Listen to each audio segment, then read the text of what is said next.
Ever notice how the left treats Trump moves like it's the end of the world, while he keeps leaving them bewildered like a chess master surrounded by Connect 4 players? Buckle up, folks, because today we're diving into nuclear subs. You know, reading that right now for the first time, it's a pun. I don't like puns. No more puns. No more puns. Senate theatrics and enough liberal meltdowns to power a solar farm in January. President Trump has sent not one, but 2 nuclear submarines closer to Russia. A bold, unmistakable message to Putin. Predictably, liberals, they're gasping. Gasping about what? Provocations. But let's be honest, Putin's not losing sleep over yoga mat activism or threads about gender-inclusive emojis on X. What rattles him is strength. These subs, capable of illuminating a city for decades without refueling, beam that made with America power straight into the Kremlin. Strategic dominance beats appeasement every time. Another way of saying that. And Trump is aiming to win. While the left grumbles that the soy lattes aren't a part of his national security toolkit, the man in the red hat is getting work done. Trump just ousted Bureau of Labor Statistics Commissioner Erica McIntarfer. And I'm going to butcher that last name if I have to say it more than once, but it does sound like something you would dip into a fried fish, like a little white sauce of some sorts. Accusing her of data manipulation. And the left has erupted like brunch was canceled. I mean, honestly, put yourself in their shoes. Put yourself in their shoes. It's Sunday. It's in the early afternoon. They're trying to write policy. They're trying to get laws passed. But how are they supposed to do this if they don't have their brunch? Where is their mimosa? This is, by the way, the same agency that labeled inflation as transitory and dressed up sluggish GDP growth like it was, using an Instagram filter. Erica's predecessor even admitted that seasonal job adjustments can mislead people. Yet now they're shocked by Trump's lackluster approach of trusting this government agency. Let's be real though. Doubting government stats is American as a bald eagle soaring over the Rocky Mountains with a huge steak, a tomahawk steak, 22 ounces, gripped in its talons. Now that's American. Trusting a federal bureau. I mean, at this point, it's riskier than giving TikTok your phone password.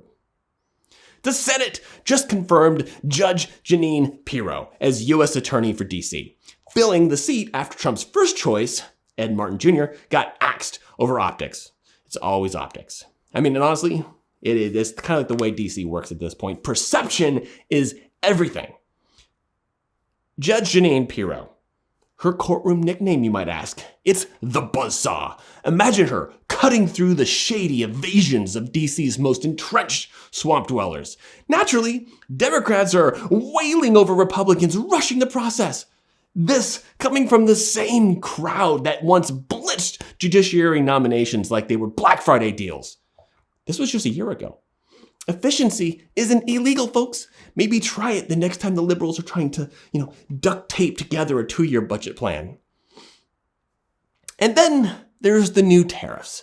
The left is predicting economic Armageddon. Of course they are. We were talking about Senate theatrics. What is their alternative plan?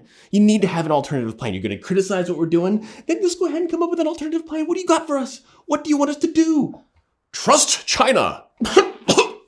Pardon me if I don't break into a cold sweat. Sure, tariffs might shake up Wall Street's cocktail hour, but Main Street sees the bigger picture, protecting American jobs and exporting made in America pride. And let's not overlook Trump's tax cuts. They're boosting the middle class while the left pretends to look the other way. Turns out, hard work, not the government and not its handouts, keeps this machine running. Oh, and guess who's back? Jack Smith. Special Counsel Jack Smith. He is under investigation for Hatch Act violations. That's what happens when partisanship takes over your job. The left is crying yet again. Retaliation! Conveniently forgetting that they weaponized the same law against Trump and his team for years. But here's the thing. You spend long enough digging up dirt on someone, don't start whining when that someone checks your broom closet. This isn't revenge. It's justice. Accountability doesn't wear a party jersey. So that's the lineup, guys. Trump flexes on Russia, calls out sketchy labor stats, and sends Judge Jeanine to clean house in D.C. All the meanwhile, liberals are frothing away in their outrage, drinking their little cappuccinos. If you think this week was wild, just wait until you see what's around the corner. Maybe tariffs will be labeled as microaggressions, or Judge Pirro will be accused of leading a one-woman coup. Who fucking knows? Don't forget to like, follow, and subscribe. Hit that bell for notifications, and never next the next installment of this sharp, truth-telling comedy. Drop your favorite Trump chess move, by the way, in the comments. Spoiler alert, there's only one, and it's checkmate.